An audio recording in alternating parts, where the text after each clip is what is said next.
మీరు వరస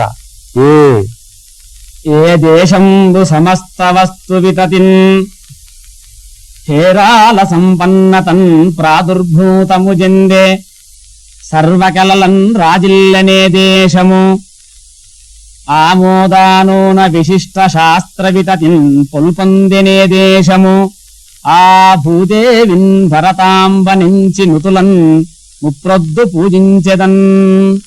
ఇది ప్రాచీన కవి, ఎవరిదో తెలియదు, కవి అజ్ఞాత కవి. ప్రాచీన అనడం కంటేను, ఎందుకంటే ప్రాచీన కవులు బహుశా ఈ భారంలో చెప్పరు. ఇది తెలియనటువంటి కవి. ఇది బాగుంది. ఈ విధంగా మనము అచ్చులు మొదట ఉన్న పద్యముల ఆవృత్తిని పూర్తి చేశాము.